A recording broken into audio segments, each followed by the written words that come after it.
Pai, muito obrigado, Senhor, por estarmos aqui, pois nós sabemos que nós estamos aqui para escutar a Sua palavra, e nós sabemos que sim, Senhor, a Sua palavra é verdadeira, a Sua palavra é forte, a Sua palavra é pesada para nós, Senhor, e nós justamente queremos sentir isso mais uma vez, Pai. Só que nesse momento eu peço para que o Senhor capacite este homem que aqui está, Senhor, fazendo que onde ele é fraco, ele se torne forte, Pai, fazendo que nessa vereda que ele irá percorrer hoje, apenas seja um caminho limpo, Pai, para que a palavra venha em nossos corações, venha em nossa mente, venha em nossos corpos, para mudar totalmente o nosso corpo, que através das suas palavras nós podemos compreender que o Senhor é o único Senhor, que Tu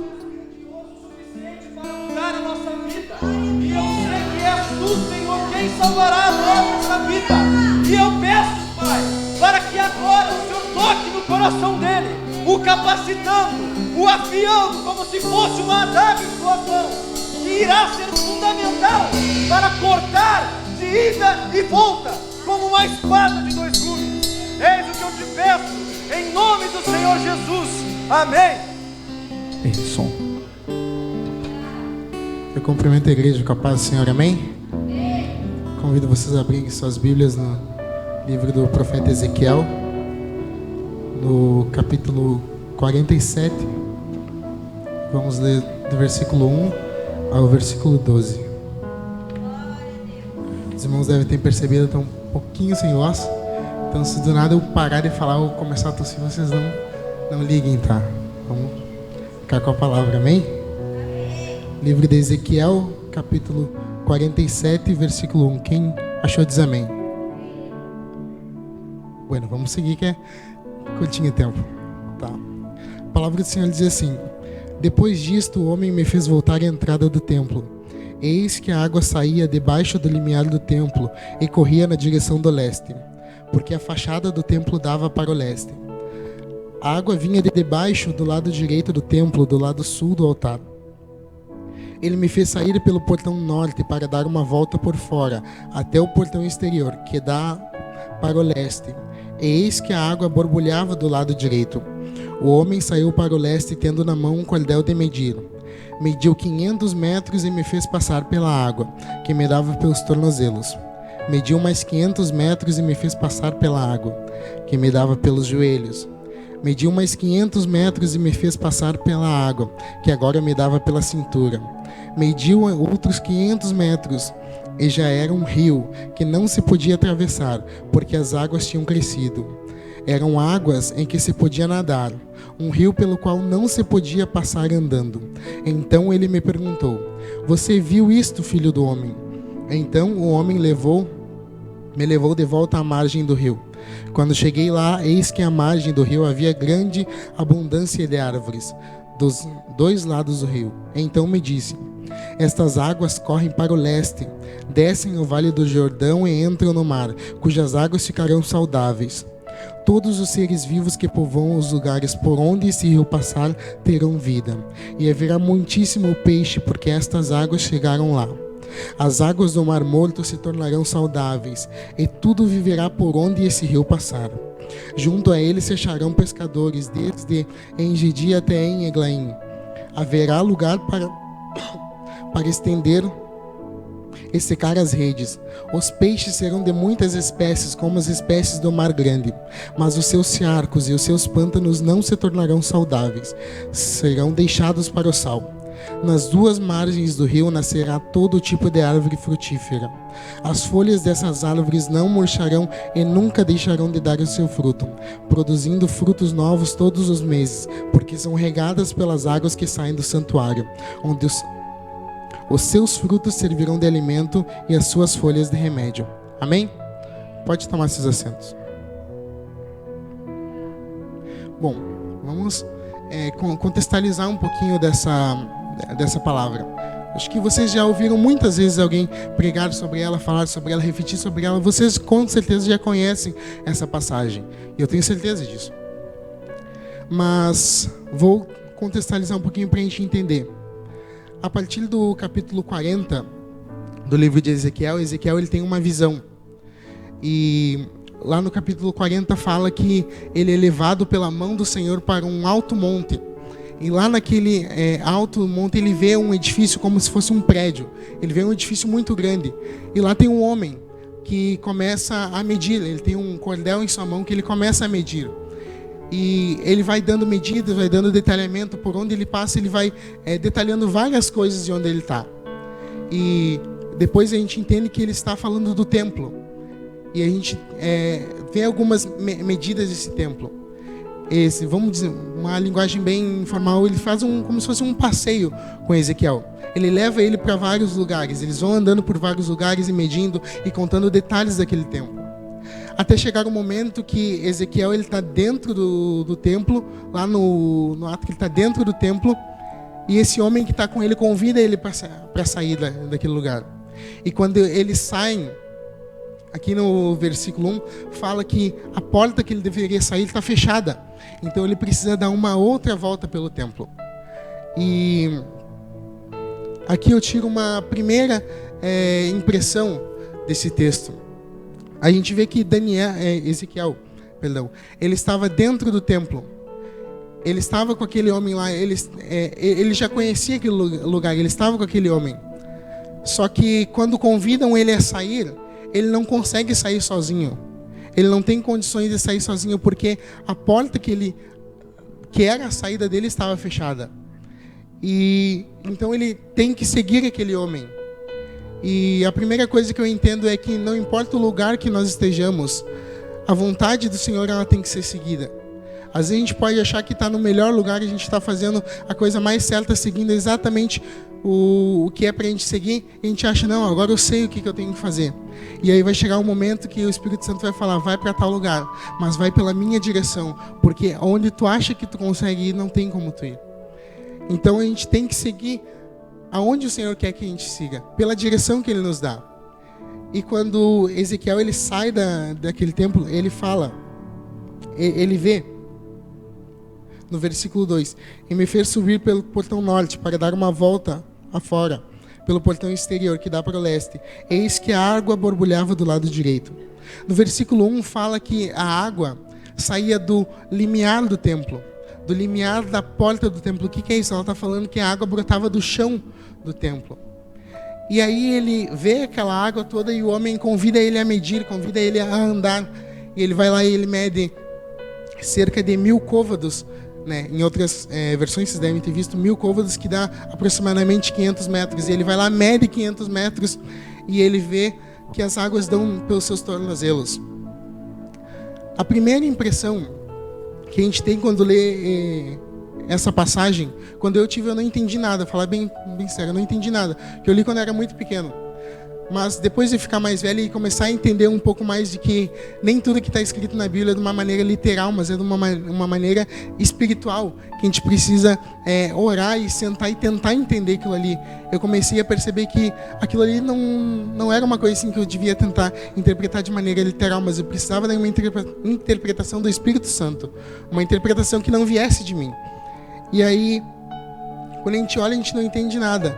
E a primeira coisa que ele fala, ele mede 500 metros e a água dá nos seus joelhos, nos seus tornozelos. Se a gente parar para pensar nessa passagem, essa água representa o Espírito Santo. E Jesus é esse homem que está com ele. E essa água que é o Espírito Santo, ela vai crescendo, vocês viram?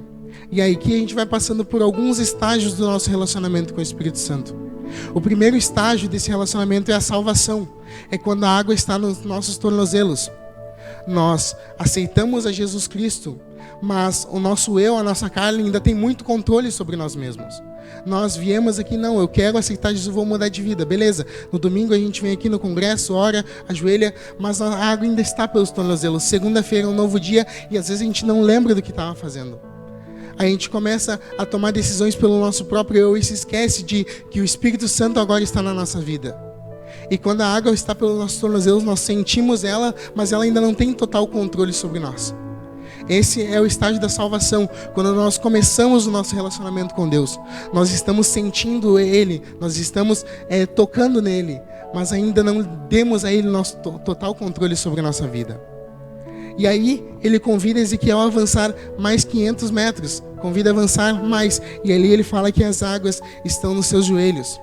E aí vem o segundo estágio do nosso relacionamento com Deus. Esse estágio, a gente poderia dar 3 nomes para ele. O primeiro nome é o estágio da oração. A gente fala em oração e vocês lembram direto do que? Eu lembro do círculo de oração. Oração de joelhos. Quando a gente chega aqui e dobra o nosso joelho e ora com o Senhor.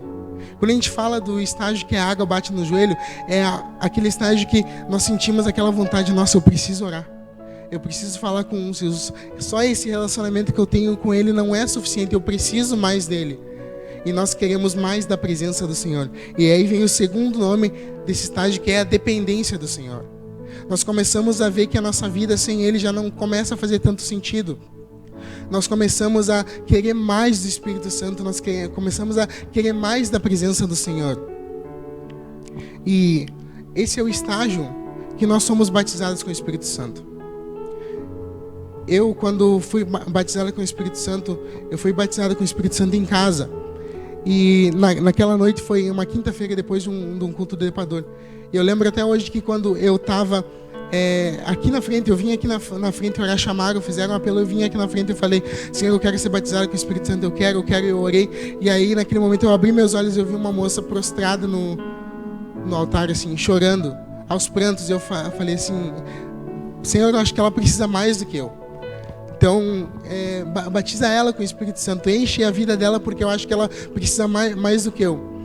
E aí eu cheguei em casa e falei para minha mãe, mãe, é normal assim a gente achar que vai ser batizado com o Espírito Santo e não ser batizado, não acontecer nada? E ela falou assim, olha, isso quer dizer que você iria ser batizado com o Espírito Santo, mas por alguma coisa que estava impedindo você não deu liberdade total para o Espírito Santo trabalhar na tua vida.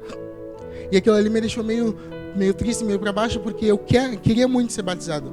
E ela falou assim, mas tu quer ser batizado com o Espírito Santo? Eu falei assim, eu quero. E ela falou, então dobra os teus joelhos aí, que eu vou orar por ti, e tu vai ser batizado com o Espírito Santo. E assim aconteceu ali no quarto da minha mãe, ela dobrando roupa, ela orou por mim, e eu fui batizado com o Espírito Santo. É um momento de total dependência do Espírito Santo, quando você não consegue mais viver sem Ele, você quer algo mais da presença dEle, você quer sentir mais Ele perto de você, você quer mais dEle. E passando desse estágio, a gente tem o quarto estágio. Perdão, o terceiro estágio, que está ali em Ezequiel capítulo 47, versículo 4, juntamente com esse que nós acabamos de falar. Que diz que a água dava pelos lombos de Ezequiel, dava pela cintura de Ezequiel. E essa é uma parte que a gente começa a pensar o seguinte, os irmãos que pescam, eu não fui pescar uma vez só e depois não fui mais, que eu não curti. Mas quem gosta de pescar sabe que às vezes você tem que entrar dentro da água. Não é só ficar lá fora, o irmão ali, sabe, né? Não, tem que entrar dentro da água, e quando você entra, vai até a cintura, ali você já não tem total controle sobre você. Se você tiver que pular fora daquela água ali, vai ser difícil, porque é um peso enorme. E aí, quando Ezequiel ele entra naquele lugar, ele fala que a água dava pelos seus lombos. Uma interpretação que eu tiro desse momento é que esse é o momento que nós começamos a ver as obras do Espírito Santo na nossa vida. Porque nós estamos falando de um momento assim que você não tem total controle sobre a sua vida, que é o Espírito Santo que está cuidando de você, que é o Espírito Santo que está movendo você para lá e para cá. Porque mesmo que você tente forçar, mesmo que você tente andar com as suas forças, você vai ver que as forças do Espírito Santo é muito maior que a sua. Que você sempre vai precisar dele, mesmo que você ache que você consegue, a força dele vai ser muito maior do que a sua. E é o momento que você começa a orar e começa a sentir o Espírito Santo falar com você. É o momento que você está orando e o Espírito Santo vem e fala com você, ora por tal pessoa, faz tal coisa. Você começa a ouvir o Espírito Santo falar com você. E depois disso ele fala que ele mediu mais 500 metros e aí já era um rio, que não se podia passar andando, você precisava nadar naquele rio. Era um rio cheio, um rio. Todo mundo sabe que é um rio, amém? Então, ele fala que o regaço, o que é o regaço? É o riacho. Aquelas águas que davam no seu tornozelo, já não eram mais águas que davam no seu tornozelo, era um rio que você precisava nadar para andar nele. E aí um momento, o estágio que eu penso que é quando nós temos total plenitude do Espírito Santo. Quando nós começamos a depender dele. Quando o Espírito Santo ele começa a tocar na nossa vida. Quando a gente está andando na rua e começa a conversar com o Espírito Santo, ele começa a ministrar no nosso coração. Quando nós temos total dependência dele, que nós não conseguimos viver sem ele. É esse momento que nossas forças já não conseguem mais andar. Muitas vezes a gente está na escola, a gente está no trabalho e vê que as tentações do inimigo são tantas. A gente tem tantas formas da gente pecar que a gente não imagina.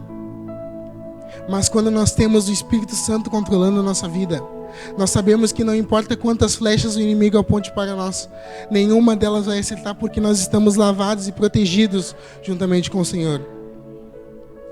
E aí no versículo 6 desse capítulo diz assim: então ele me perguntou: você viu isso, filho do homem? Então o homem me levou de volta à margem do rio. Esse é um momento desse capítulo de mudança de atenção. Nós vimos que ele está olhando agora para o curso do rio. Ele estava olhando para como aquele rio crescia. Ele estava olhando como ele era pequenininho no seu começo e ele virava um rio enorme mais para frente.